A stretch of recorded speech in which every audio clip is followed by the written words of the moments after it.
Scientific astrology equals to science, calculation, math. আমাদের জীবনে বিফলতার কারণ কি? কোন কোন গ্রহ প্রতিবন্ধকতা সৃষ্টি করছে আমাদের জীবনে? এই ক্যালকুলেটিভ অ্যাস্ট্রোলজি নিয়েই জীবনের নতুন সফলতার খোঁজ দিতে আসছে একেবারে বিজ্ঞানসম্মত অনুষ্ঠান দ্য ক্যালকুলেটিভ অ্যাস্ট্রোলজি। সঙ্গে থাকছেন স্যার সুমন্ত জি চৌধুরী।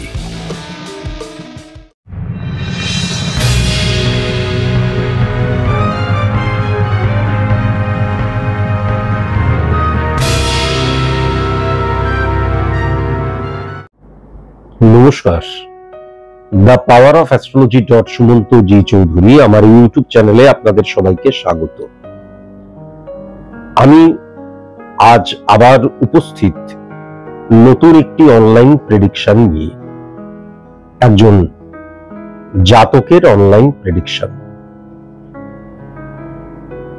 এই প্রেডিকশনটির সূচনাতে আমি দু একটি নিয়মের কথা বলবো। আমার চেম্বারে যদি আপনাদের আসতে হয় প্রেডিকশনের জন্য, তাহলে কয়েকটি নিয়ম ফলো করা ভীষণ প্রয়োজন।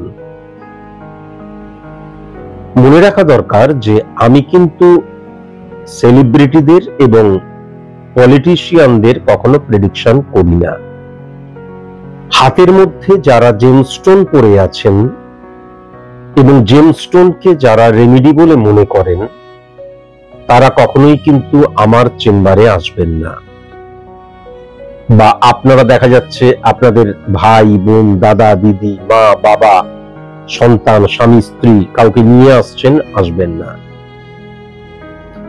যারা যারা ভীষণ সিরিয়াস, একজন সায়েন্টিফিক অ্যাস্ট্রোলজার, সায়েন্স মানে হচ্ছে reality, purity, accuracy. Scientific astrologer মঙ্গল গ্রহ থেকে আসেনি, বৃহস্পতি গ্রহ থেকে আসেনি। সাবজেক্ট নিয়ে কথা বলা। আমি যখন কারোর প্রেডিকশন করছি, কেউ যখন আমার কাছে এলো, সেটা চেম্বারে হতে পারে, অনলাইনে হতে পারে, কি প্রবলেম, খরচা আছে, ঠিক করে দেব, তা কিন্তু নয়। অ্যাস্ট্রোলজিক্যাল প্ল্যানেট রিপ্রেজেন্ট করে আমাদের হরমোনকে, এটা মাথায় রাখার প্রয়োজন আছে। সুতরাং একজন সায়েন্টিফিক অ্যাস্ট্রোলজারের মূল কাজটাই হচ্ছে এই যে হরমোনাল ফাংশন নেগেটিভ হয়ে যাচ্ছে, এবং হরমোনের দ্বারাই যেহেতু আমরা চালিত পরিচালিত হচ্ছি, তাই আমাদের চলন বলন, দৃষ্টি, কথন, বডি ল্যাঙ্গুয়েজ সমস্ত নেগেটিভ হয়ে যাচ্ছে। যদি হরমোন নেগেটিভ ভাবে ক্রিয়াকর্ম করতে শুরু করে, হরমোনের একত্রীকরণ যখন নেগেটিভ হয়ে যায়, তখন আমাদের মধ্যেও নেগেটিভিটি লক্ষ্য করা যায়। একজন সায়েন্টিফিক অ্যাস্ট্রোলজারের কাজ হচ্ছে সেই হরমোনাল নেগেটিভ ইনফ্লুয়েন্সকে অফ করে দেওয়া। এটা কিন্তু অবশ্যই মাথায় রাখার প্রয়োজন। আমি কোনো কিছু চাইছি, এবার স্যার সুমন্ত জি চৌধুরীর চেম্বারে এলাম বা অনলাইন প্রেডিকশন করলাম, স্যার সুমন্ত জি চৌধুরী বললেন যা পাইয়ে দিলাম, তা কিন্তু নয়। তার কারণ আমি বহুবার বলেছি, success is the maximum utilization of ability that you have. এটা লেনিনের কথা। আবার যদি শ্রীকৃষ্ণের কথাও দেখা যায়, এই একই কথা, দৃপ্ত দুর্বাত্তা প্রাপ্য প্রকৃত্তা নৈরত্তং নীতি নত্তা নিয়ত্তে ঔরাত্তা ইজ্জাইয়তকৃত্তা আনন্দ নৃসত্তা ব্যথিরিতইয়ত্তা। তাহলে ব্যক্তিকেন্দ্রিক মানুষ, সমাজ, রাষ্ট্র, দেশ সবকিছু পরিবর্তিত হয় কর্মের মধ্যে দিয়ে। এটা কিন্তু মাথায় রাখার প্রয়োজন আছে। আমার কর্মটা আমি যদি সঠিক মতন করে করি এবং সফল হওয়ার উপযুক্ত যদি আমি হতে পারি, তাহলে আজকের দিনে দাঁড়িয়েও আমি চ্যালেঞ্জ করতে পারি সেই মানুষটা সফল হবেই। যেই মানুষটা বিফল হচ্ছে, তার বিফলতার পেছনে কেবলমাত্র ভাগ্য ফ্যাক্টর কাজ করে না, মানে লাক ফ্যাক্টর কাজ করলো না বলে আমি বিফল হয়ে গেলাম, তা নয়। আত্মসমালোচনা, স্ক্রুটিনি করা very very important for success, achieve success. সেই সঙ্গে এটাও মনে রাখা প্রয়োজন, success never comes by a day only, beats hard labour and hard labour wins confidence to achieve the success. সফলতা কোনোদিন একদিনেও আসা সম্ভব নয়, সফলতা একটা প্রসেসিং এর নাম। এই সমস্ত কিছু কিন্তু যেটা আমরা গীতাতে পাই, সেটা আমরা আবার এমন অনেক বড় বড় মানুষদের, মহামানব, মানব, এক্সপেরিয়েন্স হোল্ডার, এদের মধ্যেও কিন্তু এরা যখন কোনো কিছু বলে, আমরা এই দুটো কথাকে একত্রীকরণ করে ফেলতে পারি, কিন্তু দুটো কথার মধ্যে সামঞ্জস্য খুঁজে পাই। সুতরাং অ্যাস্ট্রোলজি একটা সাবজেক্ট। সায়েন্টিফিক অ্যাস্ট্রোলজার মানে হচ্ছে যেই অ্যাস্ট্রোলজার এই সাবজেক্টটার রিয়েলিটি, পিউরিটি, অ্যাকুরেসি নিয়ে আপনাকে বলবে। এটা কিন্তু অবশ্যই মাথায় রাখা প্রয়োজন। সুতরাং সায়েন্টিফিক অ্যাস্ট্রোলজার কখনোই কিন্তু সমাজ সংস্কারক নয়, তিনি প্রেডিক্টর। সুতরাং সমাজ সংস্কারক যখন নয়, তখন আপনার পজিটিভ সাইড নিয়ে তিনি কিন্তু আলোচনা করবেন না। আপনার পজিটিভ সাইড নিয়ে আলোচনা করবেন না, তার কারণ পজিটিভ সাইডকে রেকটিফাই করার প্রয়োজন পড়ে না। আমার যে নেগেটিভ দিকটা, সেই নেগেটিভ দিকটা কেন নেগেটিভিটিটা সৃষ্টি হচ্ছে ফাইন্ড আউট করা এবং সেটাকে শর্ট আউট করা, ভেরি ভেরি ইম্পর্টেন্ট। যদি আপনি আমার চেম্বারে আসেন, তাহলে প্রচন্ড সিরিয়াস হয়ে আপনাকে আসতে হবে, বা সিরিয়াস মানুষেরাই কেবলমাত্র আমার চেম্বারে আসবেন। আমি বহুবার বলেছি যে আমার চেম্বার ফিস কিন্তু 3000 টাকা, আর এই যে অনলাইন প্রেডিকশন ফিস, এটা কিন্তু 5000 টাকা। তাহলে কেবলমাত্র আমি আমার জানার জন্য একটু জেনে নিই বর্তমানটা, একটু জেনে নিই ভবিষ্যৎটা, তার জন্য এতগুলো অর্থ খরচ করার কোনো মানে হয় না। আমি আগেও বলেছি এই কথাও, যে আজকের দিনে দাঁড়িয়ে কেবলমাত্র অর্থ ইনকামের জন্য আমি এই অ্যাস্ট্রোলজি সাবজেক্টটাকে প্রফেশন হিসেবে কিন্তু বেছে নিইনি। এটা যারা আমাকে চেনে, জানে, বোঝে, তারা সবাই কিন্তু জানে। যাই হোক, তো তাই জন্য ভীষণ সিরিয়াস যারা, তারাই কেবল আমার চেম্বারে আসবেন। আর যারা কেবল একটু জেনে নি, তার জন্য পশ্চিমবঙ্গে অনেক ভালো ভালো অ্যাস্ট্রোলজার আছেন, আপনারা তাদের কাছে যেতে পারেন, কিন্তু আমার কাছে আসবেন না। আমি আবার আপনাদেরকে অনুরোধ করলাম, আমার এই নিয়মানুবর্তিতাকে আপনারা কিন্তু অবশ্যই মেনে চলবেন।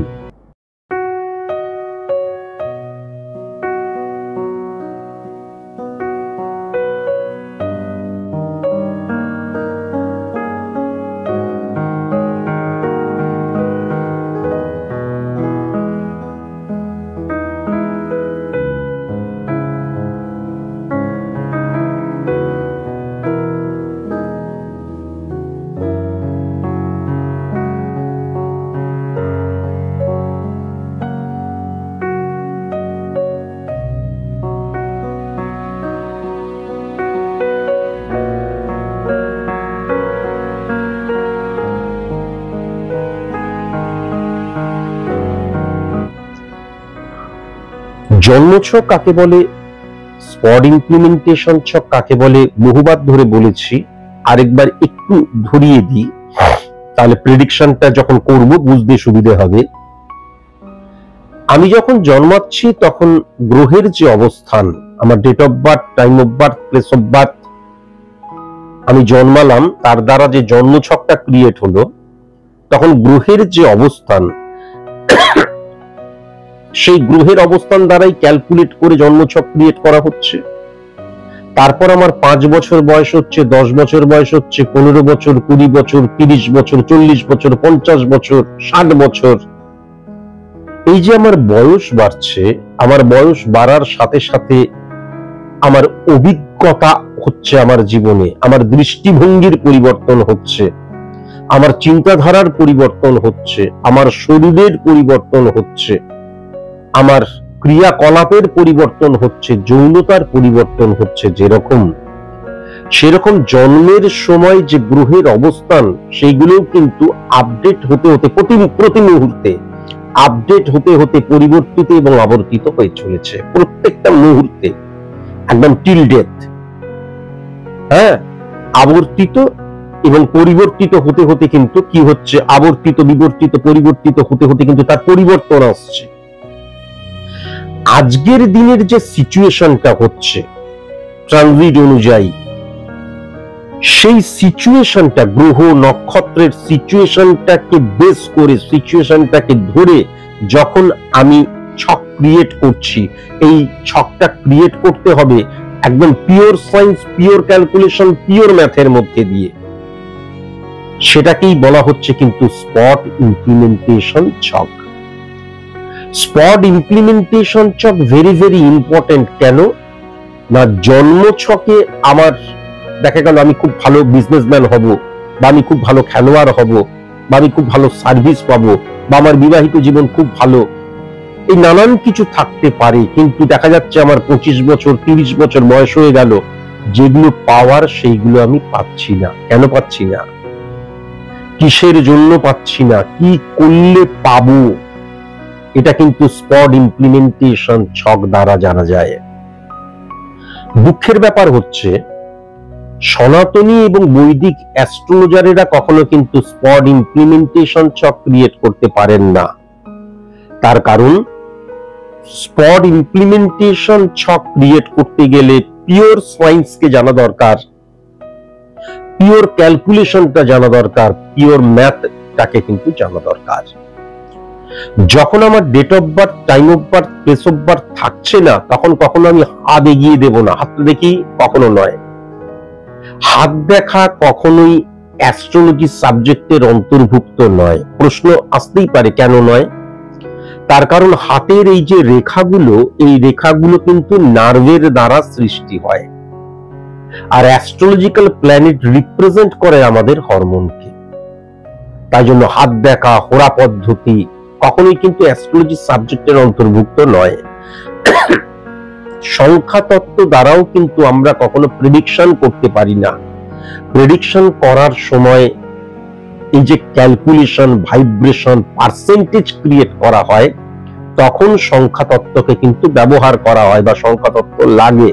5%, 10%, 15% লাগে। এই সমস্ত কিছুকে কিন্তু জানা প্রয়োজন। অ্যাস্ট্রোলজি একটা সাবজেক্ট, মিরাকেল, ম্যাজিক বা এসো চটজলদি পাইয়ে দিলাম, কখনোই সেটা সম্ভব নয়। কেউ যদি এসো পাইয়ে দেব বলে, তার মানে সে চিটার, ব্লাফার, জুচ্চোর, মিথ্যেবাদী।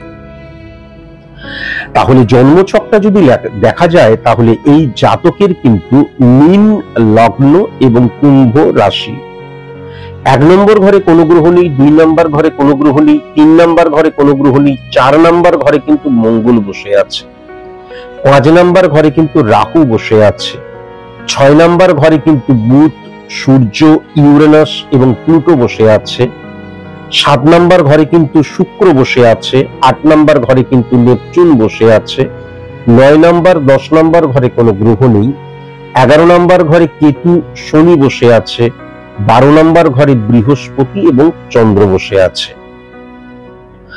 ছকটা ভীষণ খারাপ ছক তা কিন্তু আমি বলতে পারছি না।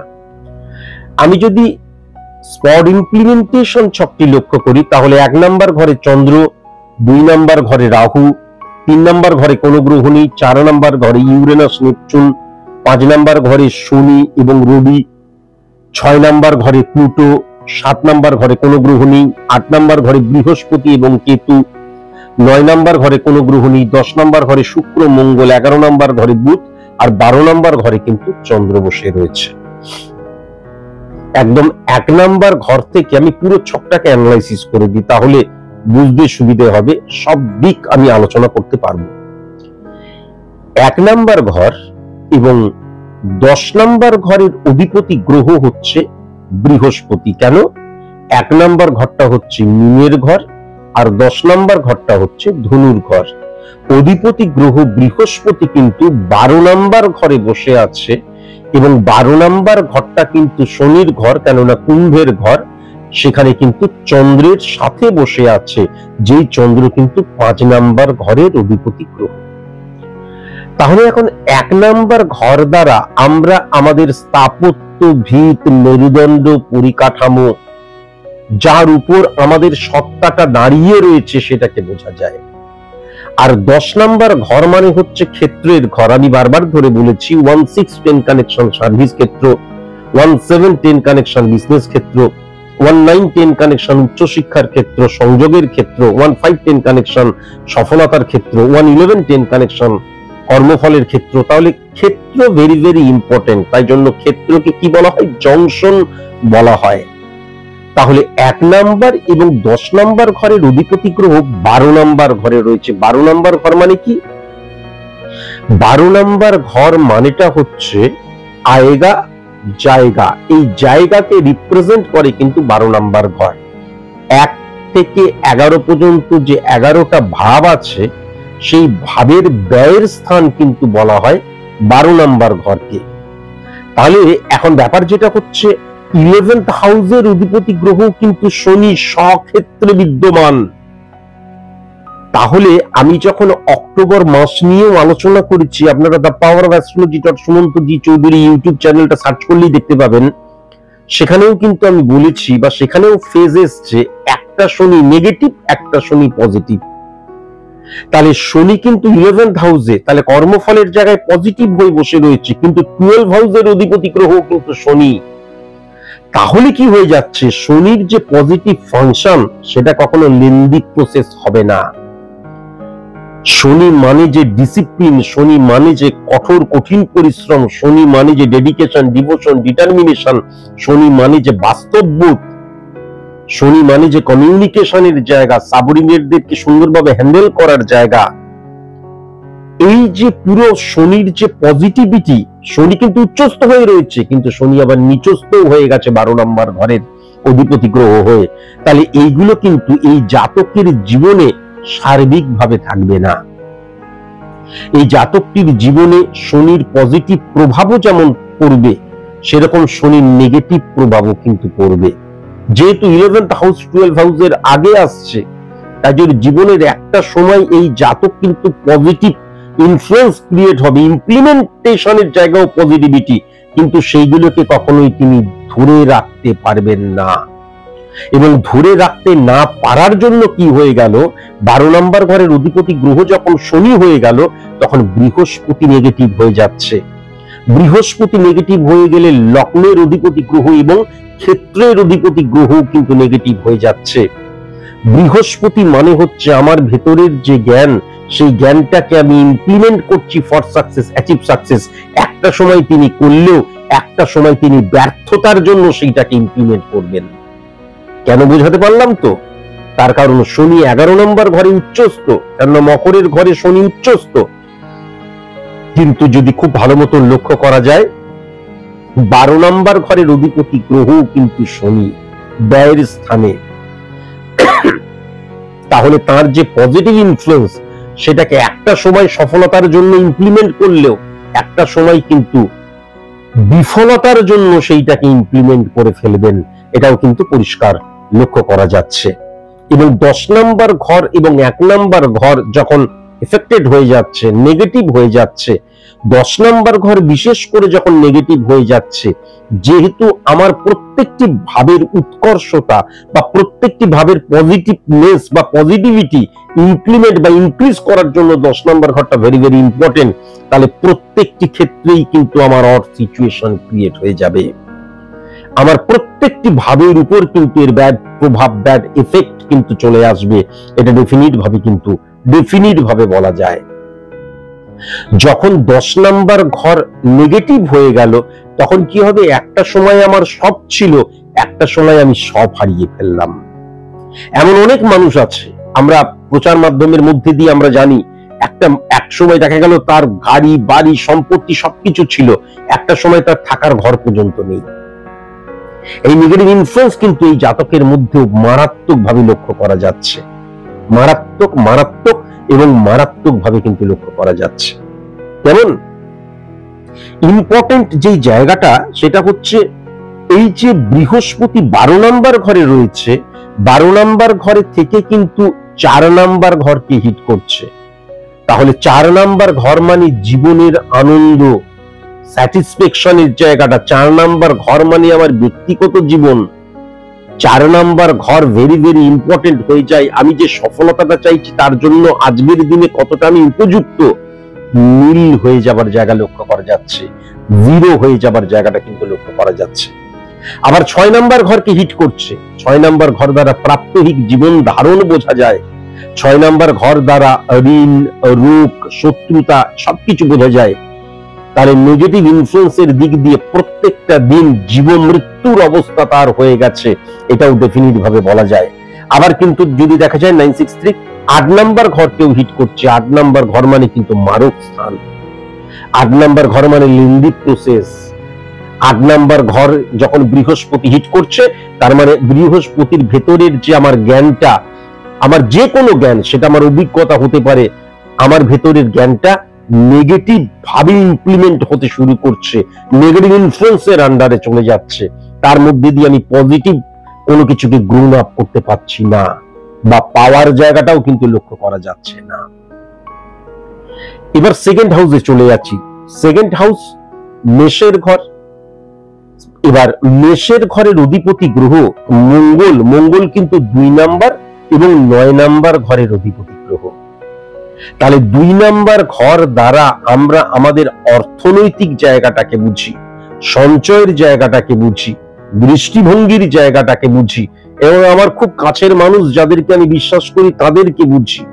আর 9 নাম্বার ঘর দ্বারা কিন্তু আমি আমার সংযোগকে বুঝি, বা আমার কোনো পালন কর্তা রয়েছে, সেটা আমার গুরু, টিচার, পথপ্রদর্শক, ঈশ্বর, হোয়াটএভার যেই হোক, সেই জায়গাটাকেও কিন্তু 9 নাম্বার ঘর দ্বারা বোঝা যায়। তাহলে এই যে 2 নাম্বার এবং 9 নাম্বার ঘরের অধিপতি গ্রহ 4 নাম্বার ঘরে বুধের ঘরে বসে রয়েছে। হ্যাঁ, মিথুনের ঘরে বুধ এবং মঙ্গল কখনো পজিটিভ গ্রহ মানা হয় না। কেমন? তার ফলে কি হয়ে গেছে, 7 নাম্বার, 10 নাম্বার এবং 11 নাম্বার ঘরকে মঙ্গল দৃষ্টি দিচ্ছে। তাহলে 7 নাম্বার ঘর কমিউনিকেশনের জায়গা বা আমার ব্যক্তিগত জীবনের জায়গাটা, 10 নাম্বার ঘর এমনিতেই নেগেটিভ হয়ে গেছে। তার কারণ 10 নাম্বার ঘরটা ক্ষেত্রের জায়গা এবং 11 নাম্বার ঘরটা যেখানে শনি উচ্চস্থ হয়ে রয়েছে, কিন্তু কর্মফলের জায়গাটা পজিটিভ হবে না। যখনই মঙ্গল এবং যখনই শনির একত্রীকরণ পজিটিভ হলো না, মঙ্গলের দৃষ্টি যেহেতু শনির ঘরে পড়ছে, শনি এবং মঙ্গলের মধ্যে যখন বীজযোগ সৃষ্টি হয়ে গেল, তখনই সমসপ্তমে হিট করলো কি, সমসপ্তমে রাহু বসে রয়েছে। তাহলে রাহু এবং শনির একত্রীকরণকে কি বলা হয়? শ্রাপিত দোষ বলা হয়। আমার জীবনে সবকিছু ছিল, এমন একটা অভিশপ্ত অবস্থা সৃষ্টি হলো, দেখা গেল আমার কোনো কিছু নেই তো বটেই, আমি কালকে কি খাবো বা কিভাবে চলবো, আমার সামনেটা পুরো আমি একদম স্ক্যাটারলি মুভ করছি, আমি বুঝে উঠতে পারছি না আমার সামনেটা কি হবে। আমার আপনজন বলতে, আমার ঘর বলতে, আমার সংসার বলতে কেউ কোনো কিচ্ছু নেই, আমি জাস্ট টিকে আছি, জাস্ট বেঁচে আছি কোনোভাবে। এটা কিন্তু লক্ষ্য করা যায়, কেননা শ্রাপিত দোষও কিন্তু সৃষ্টি হয়ে গেছে। এবার চলে আসি 3 নাম্বার ঘর। 3 নাম্বার ঘর মানে কি? 3 নাম্বার ঘর দ্বারা মানসিকতা, মনোভাবের জায়গাটা বোঝা যায়, ভেরি ভেরি ইম্পর্টেন্ট। তাহলে 3 নাম্বার এবং 8 নাম্বার ঘরের অধিপতি গ্রহ কিন্তু শুক্র। সুতরাং 3 নাম্বার লেখাটা এমন পড়া যাচ্ছে না। 3 নাম্বার এবং 8 নাম্বার ঘরের অধিপতি গ্রহ যখন শুক্র হয়ে যায়, সেই শুক্র কিন্তু আবার 7 নাম্বার ঘরে বসে আছে, এবং 7 নাম্বার ঘরে কন্যা রাশির ঘরে শুক্র যখন বসে রয়েছে, সেটাকে কিন্তু নিচস্থ মানা হয়। শুক্র কন্যা রাশির ঘরে নিচস্থ কিন্তু মানা হয়, এবং সেই 7 নাম্বার ঘরে শুক্র বসে 1 নাম্বার ঘরকে হিট করছে। তাহলে আমি শুক্র মানে কি বলেছিলাম? লাক্সারিয়াস লাইফ লিড করা। লাক্সারিয়াস লাইফ লিড করা মানে আম্বানির লাক্সারিয়াস লাইফ লিড করা আর সুমন্ত জি চৌধুরীর লাক্সারিয়াস লাইফ লিড করা এক জিনিস নয়। আমাদের জীবনে লাক্সারিয়াস লাইফ লিড করা মানে আমাদের যে প্রবলেম রয়েছে, আমরা যে সিচুয়েশনের মধ্যে দিয়ে যাচ্ছি, সেটাকে ওভারকাম করাকেই কিন্তু আমাদের জীবনের লাক্সারিয়াস লাইফ লিড করা বলে। সেই জায়গাটাই কিন্তু কখনো আমি আমার প্রবলেমটাকে ওভারকাম করতে পারছি না, বরঞ্চ প্রবলেমে আরো জড়িয়ে যাচ্ছি। ওয়াই? তার কারণ শুক্র নিচস্থ অবস্থায় বসে থেকে আমার ভিত, আমার স্থাপত্য, আমার পরিকাঠামো, আমার মেরুদণ্ড সেই জায়গায় নেগেটিভ ভাবে হিট করছে, এবং নেগেটিভ ভাবে কাকে হিট করছে? বৃহস্পতিকে হিট করছে।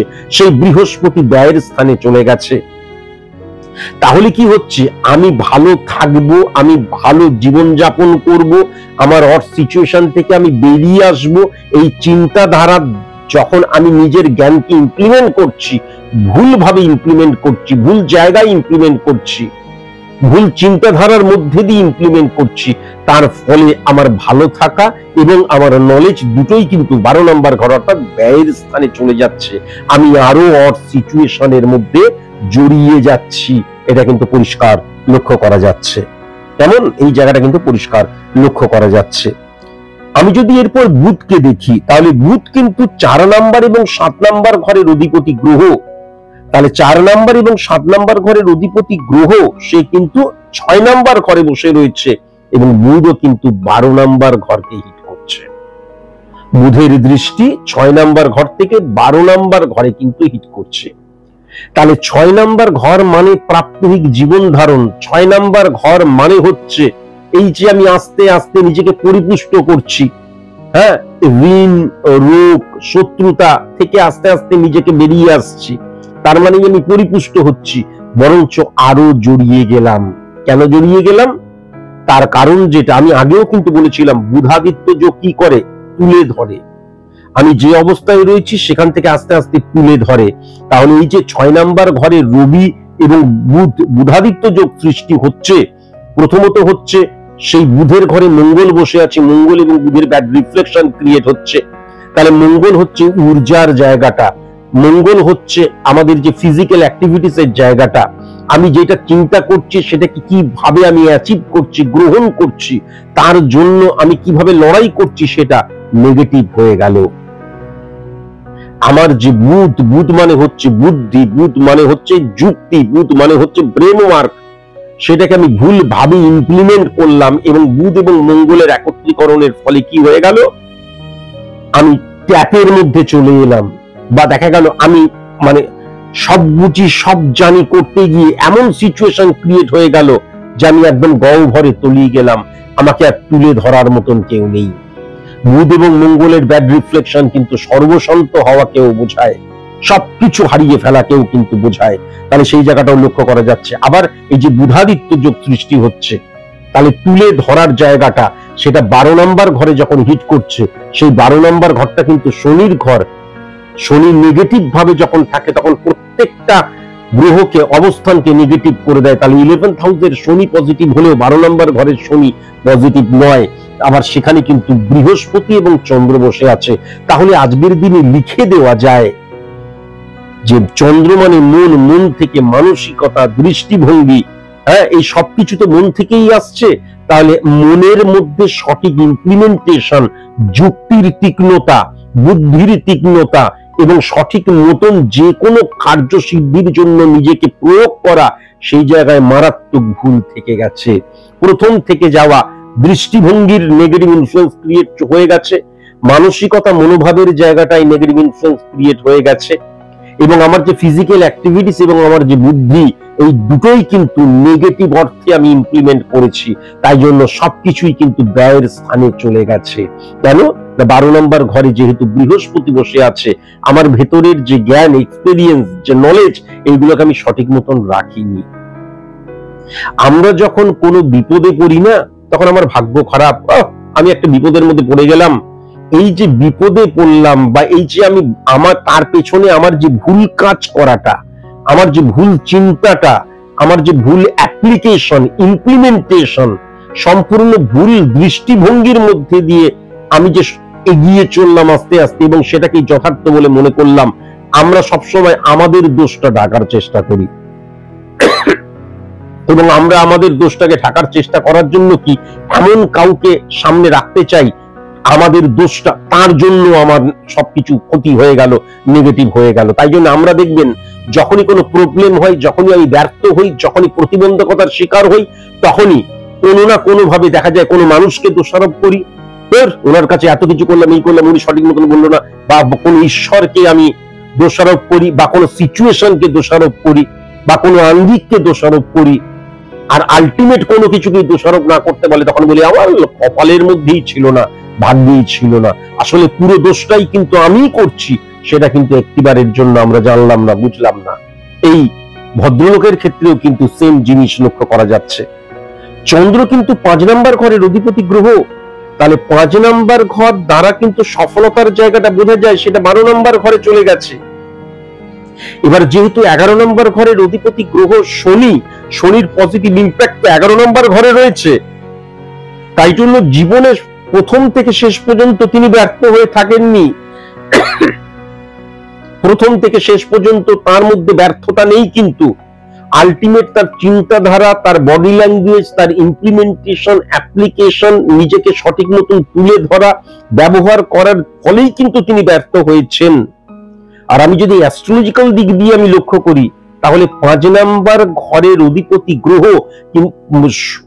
চন্দ্র, সেই চন্দ্র 12 নম্বর ঘরে চলে গেছে। আবার 2:1% মধ্যে দিয়ে শনি কিন্তু রাহুকে হিট করছে, রাহু এবং শনির শ্রাপিত সৃষ্টি হয়ে গেছে।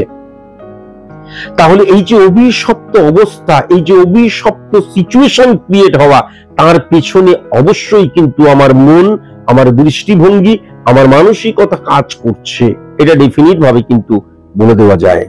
কেমন ডেফিনিট ভাবে বলে দেওয়া যায়। আর সবচেয়ে বড় কথা যেটা আমি যদি খুব ভালো মতন দেখি, তাহলে কিন্তু এই যে 12 নম্বর ঘরের যে চন্দ্রের ব্যাড এফেক্ট, সে 12 নম্বর ঘরের চন্দ্র কিন্তু 6 নম্বর ঘরকে দৃষ্টি দিয়েছে। তাহলে 6 নম্বর ঘরকে যখন দৃষ্টি দিচ্ছে, তার মানে বুধাদিত্য যোগ, যেটা তুলে ধরার কথা বললাম, তাহলে কি হচ্ছে, আমি কিন্তু কখনো success is the maximum utilization of ability that you have কে মেনে নিতে পারলাম না। কেননা যখন ব্যয়ের স্থানের চন্দ্র যখন 6 নম্বর ঘরটাতে দৃষ্টি দিচ্ছে, 6 নম্বর ঘরে যখন বুধাদিত্য যোগ সৃষ্টি হচ্ছে, তখন নিজেকে মিসইউজ করলাম, নিজেকে ভুলভাবে ইমপ্লিমেন্ট করলাম, আমার চিন্তাধারা, বুদ্ধি, যুক্তি মিসইউজ করে ফেললাম, ভুলভাবে ইমপ্লিমেন্ট করলাম নিজেকে ওঠানোর জন্য, তুলে ধরার জন্য। এটাও কিন্তু পরিষ্কার লক্ষ্য করা যাচ্ছে। যেমন রবিকে যদি দেখা যায়, রবি কিন্তু 6 নম্বর ঘরের অধিপতি গ্রহ, 6 নম্বর ঘরেই বসে রয়েছে। রবি মানে কি বলেছি, ফ্লাকচুয়েশনের কারকতা। তাহলে এই যে ফ্লাকচুয়েশনের কারকতা, 6 নম্বর ঘর মানে প্রাত্যহিক জীবন ধারণ, কখনো স্টেবল হতে পারে না। 6 নম্বর ঘর মানে হচ্ছে রোগ, ঋণ, শত্রু। আমি একদম রোগমুক্ত, ঋণমুক্ত, শত্রুমুক্ত কখনো হতে পারে না। ফ্লাকচুয়েশন বেশি মাত্রায় কেন হয়ে গেল, 6 নম্বর ঘর কিন্তু সমসপ্তমে 12 নম্বর ঘরকে হিট করলো, এবং 12 নম্বর ঘরের শনি এবং রবির মধ্যে কি হয়ে গেল, গ্রহণ দোষ হয়ে গেল। আবার সেই শনি কিন্তু শ্রাপিত দোষের আন্ডারে রয়েছে রাহু এবং শনির মধ্যে, কেননা রাহু মানে হচ্ছে ইলিউশন, আবেগ, ইমোশন। তাহলে আপনি আপনার জীবনে অনেক সিদ্ধান্ত গ্রহণ, অনেক ইমপ্লিমেন্টেশন, অ্যাপ্লিকেশন ইলিউশনের বশে আবেগ দ্বারা তাড়িত, প্রভাবিত হয়েই কিন্তু করেছেন। এই যে শনির যে বাস্তববোধ, যুক্তি বিবেচ্য করা এবং প্ল্যানিং ওয়াইজ চলা, সেটা খণ্ডিত হয়ে গেছে নেগেটিভ শনির জন্য, শনি ব্যয় স্থানে চলে যাবার জন্য। এটাও পরিষ্কার লক্ষ্য করা যাচ্ছে। এবার শনির জায়গাটা যদি চলে আসি, তাহলে 11 এবং 12 নম্বর ঘরের অধিপতি গ্রহ 11 নম্বর ঘরে রয়েছে।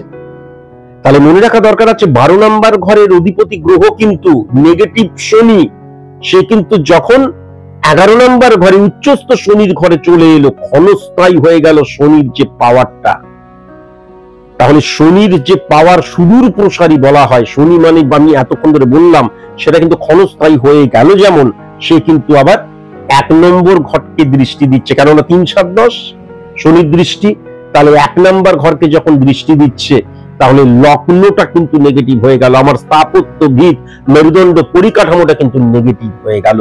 সে দৃষ্টি দিচ্ছে আমাদের 3, 7, 10 মানে হচ্ছে 7 মানে হচ্ছে 5 নম্বর ঘরে এবার তাহলে দৃষ্টি দিচ্ছে, শনির দৃষ্টি। 5 নম্বর ঘর মানে কি বললাম, প্রথমত 5 নম্বর ঘর মানে হচ্ছে সফলতার ঘর, দ্বিতীয়ত 5 নম্বর ঘরে রাহু বসে থাকার জন্য শ্রাপিত দোষ সৃষ্টি হয়ে গেল। 5 নম্বর ঘরে শ্রাপিত দোষ সৃষ্টি হলে আমি সফল হই না, কেবল নয়, আমি এমন ব্যর্থ হই যে একদম তলানিতে এসে ঠেকে যাই, সর্বশান্ত, কুইট বা গিভ আপ, আমার আর কিচ্ছু মানে ও চারিদিকে সবকিছু শূন্য হয়ে গেছে, এবার কে আমাকে বাঁচাবে আমি বুঝতে পারছি না, এই নেগেটিভ ইনফ্লুয়েন্স ক্রিয়েট হয়ে যায়। আর 8 নাম্বার ঘরের শনি চলে এসছে। 8 নাম্বার ঘরে ফিজিক্যালি শনি এবং বুধকে স্ট্রং বলা হয়, কিন্তু 8 নাম্বার ঘরে যখন শনি দৃষ্টি দেয় 3, 7, 10 এই অনুযায়ী যখন 8 নাম্বার ঘরটা যখন দৃষ্টিতে আসছে তখন কিন্তু শনি পাওয়ারফুল হচ্ছে না, তখন 8 নাম্বার ঘরের নেগেটিভ ইনফ্লুয়েন্স মারক স্থান, শনি মারক স্থানের আন্ডারে চলে গেল। বুঝতে পারলাম? মারক স্থানের আন্ডারে কিন্তু চলে গেল। আমি আপনার রেমেডি নিয়ে পরবর্তীকালে কথা বলবো, হ্যাঁ, হোয়াটসঅ্যাপের মধ্যে দিয়ে অবশ্যই আমি জানিয়ে দেব। আমি শুধু এইটুকুই বলবো, এই যা সিচুয়েশন, এই সিচুয়েশনে আপনাকে আপনি ধার করেও কিভাবে পারবেন জানি না, কিন্তু আপনাকে রেমেডিয়াল প্রসেস অ্যাপ্লাই করতেই হবে। রেমেডিয়াল প্রসেস অ্যাপ্লাই না করলে, আমি কখনো নেগেটিভ কথা বলি না, কিন্তু আপনি নিজেও বুঝতে পারছেন যে আর একটা দিন বেঁচে থাকাটাই আপনার কাছে কিন্তু মানে কি বলবো, মানে সেটা একটা বিরাট ব্যাপার হয়ে যাবে। ওই কোনো রকমে বেঁচে থাকার জায়গাটা লক্ষ্য করা যাচ্ছে। আপনি আজও বেঁচে আছেন, তার কারণ হচ্ছে শনির প্রভাব। বললাম যে পজিটিভ এবং নেগেটিভ, আগে পজিটিভ হয়েছে, তাই জন্য পজিটিভিটির জন্য একটা সময় কিছু করেছেন, সেখান থেকে এখন টেনশন পেয়ে কোনো রকমে বেঁচে আছেন।